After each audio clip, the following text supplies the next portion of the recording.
The Sullivan Group's quarterly business meeting was always an exercise in family politics, but this time they'd outdone themselves. I stood in the doorway of the main conference room, watching my brother Michael arrange nameplates for the important attendees. "Oh, Sarah," he said, barely glancing up. "The storage room's through there. We need all the space in here for actual clients." I looked down at my simple black pantsuit, expertly tailored Armani, though they'd never notice, and thought about the irony of the situation. About the documents in my briefcase that could change everything. "Actual clients?" I asked mildly. "You know, people who matter," my sister Jennifer chimed in, adjusting her flashy designer suit. "Not small-time consultants like you." Small-time consultant. That's what they called me now. The family disappointment who'd walked away from Sullivan Group 5 years ago to find herself. They had no idea that I'd found a lot more than myself. I'd built an empire. "The storage room's actually gotten quite crowded," Michael smirked. "But I'm sure you can find a spot between the old filing cabinets and the broken printer. Very appropriate for your position." I thought about the email I'd received that morning, confirming that Sterling Enterprises had just acquired another 5% of Sullivan Group's shares. My company now owned 47% of their family business, all purchased through various shell corporations over the past 3 years. Not that they knew Sterling Enterprises was mine. "The meeting starts in 20 minutes, Jennifer announced importantly. "We have some major clients coming in. Very exclusive deals in the works." She smoothed her skirt, preening. "I'm handling the Maxwell contract personally." I bit back a smile, knowing that the Maxwell contract was actually with Sterling Enterprises. With me. They just didn't know it yet. "How's the independent consulting going?" Michael asked with fake concern. "Still working out of that little office downtown?" That little office was actually a test site for one of my smaller companies. My real office occupied the top 3 floors of a downtown skyscraper, with a view that made Sullivan Group's headquarters look like it was in the suburbs. "I manage," I said quietly, picking up my briefcase. "The storage room, you said?" "Through there," Jennifer pointed dismissively. "Try not to make too much noise during the meeting. We have actual business to discuss." I walked into the storage room, closing the door behind me. The space was dusty, cramped, and poorly lit, a perfect metaphor for how my family saw me. The Sullivan Group's unwanted daughter, relegated to the background. 5 years ago I'd been exactly where Jennifer stood now, the rising star of Sullivan Group, next in line for leadership. Then I discovered some disturbing irregularities in the company's practices. Environmental violations swept under the rug. Safety regulations ignored for profit. Workers' rights trampled without a second thought. When I brought my concerns to my father, he'd laughed. "That's business, sweetheart. If you can't handle it, maybe you should find something smaller to occupy yourself." So I did. I walked away using my trust fund to start Sterling Enterprises. The name was a private joke. Sterling had been my mother's maiden name. She died when I was young, leaving me with a fortune she'd built independently of the Sullivan Empire. Money my father had never been able to touch. I built Sterling differently from the ground up. Ethical practices, sustainable policies, fair wages and good working conditions. While Sullivan Group chased quick profits, Sterling invested in long-term stability and innovation. Now, 5 years later, Sterling Enterprises was one of the largest holding companies in the country. We owned stakes in everything from tech startups to manufacturing plants, all operated with the same ethical standards. Our latest target? Sullivan Group itself. The company was vulnerable, though my family was too arrogant to see it. Years of cutting corners had left them exposed. Their stock price was falling.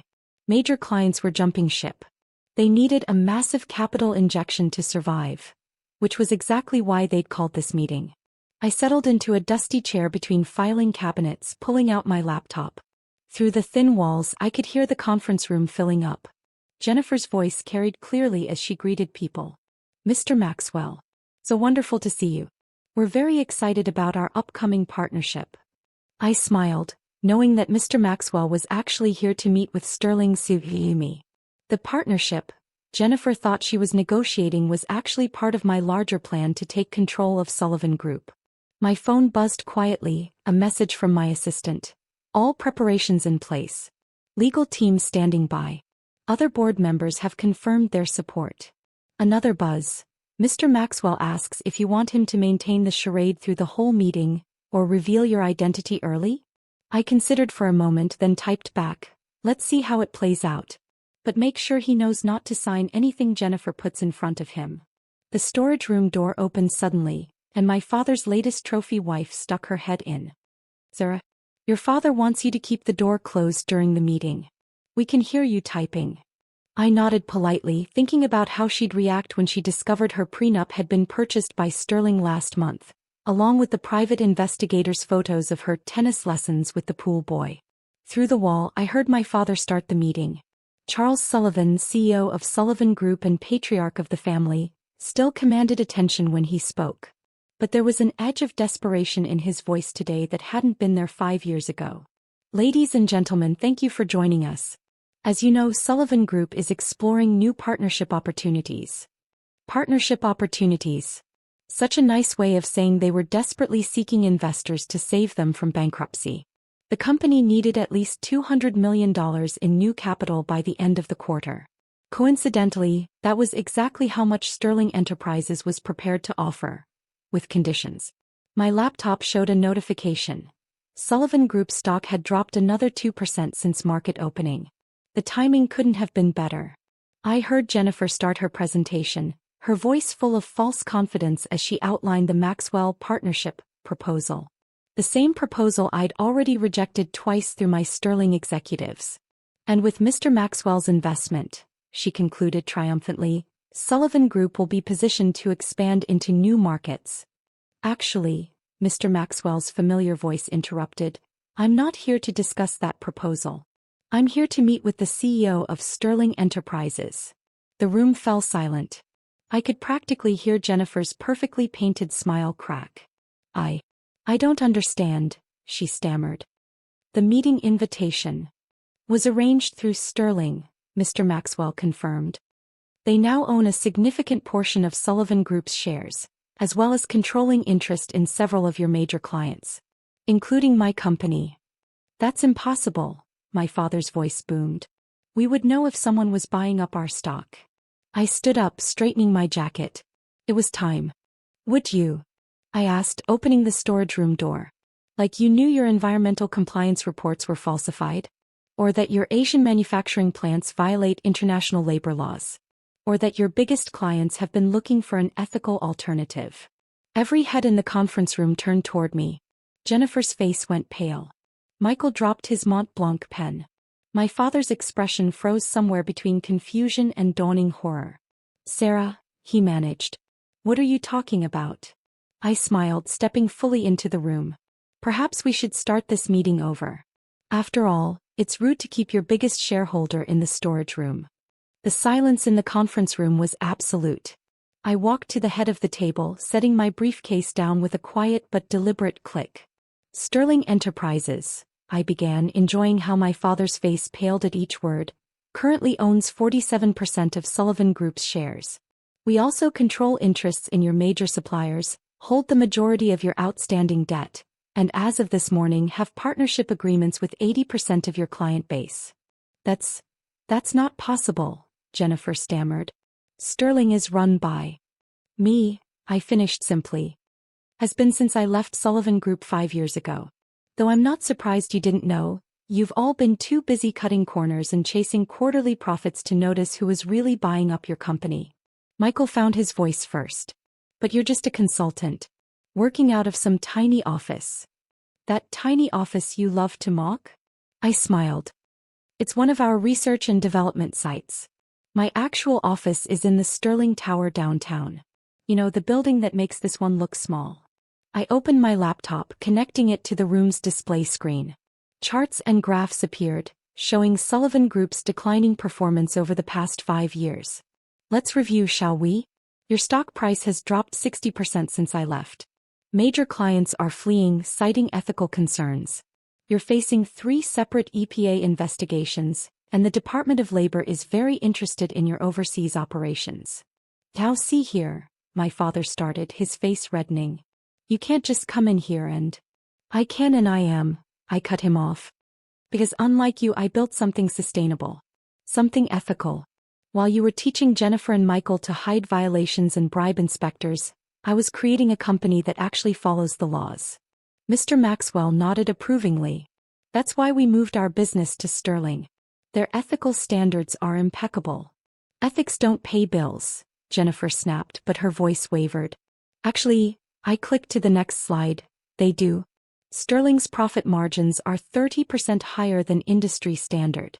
Turns out treating workers fairly and respecting environmental regulations is good for business. Who you? I distributed folders to everyone at the table. Inside you'll find our proposal for Sullivan Group's future. We're prepared to inject $200 million in new capital, the exact amount you need to avoid bankruptcy. And what do you want in return? My father asked, his business instincts finally kicking in. Complete control, I said simply. The Sullivan family will retain 20% ownership, but operational decisions will be made by Sterling's board. Which means things are going to change. Michael laughed nervously. You can't be serious. Dad, tell her she can't. Your sister owns nearly half the company, Mr. Maxwell interrupted. And she has proxy agreements with other major shareholders. She absolutely can. I clicked to another slide showing Sullivan Group's ethical violations over the past decade. The choice is simple. Accept our offer and let us clean up your mess, or watch your company collapse under the weight of its own corruption. You'd destroy your own family's legacy? Jennifer asked incredulously. This isn't about destroying anything, I corrected her. It's about building something better. Sterling's track record speaks for itself. We turn failing companies into sustainable enterprises. We just happen to be doing it to our own family business this time. My father stood up slowly, his face a mixture of anger and something else. Perhaps respect. You planned this. All of it. The quiet exit, the strategic acquisitions. I learned from the best, Dad, I said quietly. You taught me everything about business. Everything except ethics. For that I had to look to Mom. He flinched at the mention of my mother. She'd been the moral compass of the family, always pushing for better practices, safer conditions, real corporate responsibility. After her death, those values had died too, at least for the rest of them. The papers need to be signed today, I continued, pulling out the final documents. Your creditors won't wait any longer. Neither will the EPA. Jennifer grabbed my father's arm. Daddy, you can't let her do this. We can find other investors. Can you? I raised an eyebrow. Check your phones. The press release about Sterling's ownership stake just went public. Your stock is already dropping. By market close, you'll be lucky if anyone wants to buy your office furniture. The room erupted in chaos. Board members frantically checked their phones. Michael slumped in his chair, all arrogance gone. Jennifer looked like she might faint. My father picked up the contract, reading it carefully. His hands shook slightly. You'll keep the Sullivan name? He asked finally. The company name, yes. But not the practices that have destroyed it. I met his eyes steadily. It's time for Sullivan Group to mean something more than profit at any cost. He nodded slowly, then reached for a pen. Wait. Jennifer shrieked. What about us? Our positions are secure, I said calmly, if you're willing to learn new ways of doing business. Sterling has excellent training programs for ethical corporate governance. Or you can leave with your 20% ownership and find something else to do. You'd really fire your own siblings? Michael asked. I'd really expect my siblings to earn their positions, I corrected. Like every other Sterling employee does. The contracts were signed within the hour. As people filed out of the conference room, Mr. Maxwell stopped to shake my hand. Brilliantly done, he said quietly. Your mother would be proud. I watched my family huddle together in the corner, their world completely upended. Part of me felt for them. Change is never easy. But a larger part knew this was necessary not just for business but for justice. The next few months were transformative.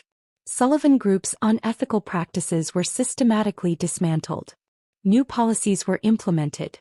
Workers received better wages and safer conditions. Environmental standards were raised above legal requirements. Jennifer actually surprised everyone by embracing the changes. She threw herself into learning about sustainable business practices, eventually earning a legitimate position in Sterling's corporate responsibility division. Michael struggled more but finally found his place in community relations, where his charm could be used to build bridges instead of hide violations. My father stepped down as CEO but stayed on as an advisor, gradually accepting that his daughter had built something better than he ever had. 1 year after the takeover, I stood in my office at Sterling Tower looking out over the city. The Sullivan Group building was visible in the distance, its logo now paired with Sterling's ethical business certification. My assistant knocked gently. "Your father's here for the quarterly review." I nodded, thinking about how much had changed.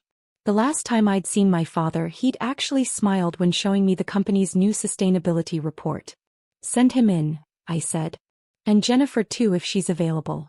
I want her input on the new worker safety initiatives." As they entered my office, my real office, not a storage room, I thought about legacy. About how sometimes saving something means completely transforming it.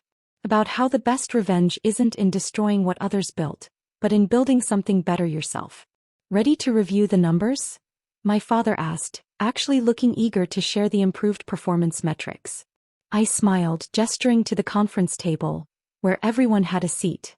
"Always," I replied. "After all, that's what happens when you treat everyone like an important client." The Sullivan Group continues to thrive under Sterling's leadership, proof that ethics and profits aren't mutually exclusive. And if anyone ever suggests relegating someone to the storage room during meetings, they're quickly reminded of the day the consultant turned out to own the company. Sometimes the best view of success comes from starting in the storage room. You just have to be patient enough to wait for the right moment to open the door.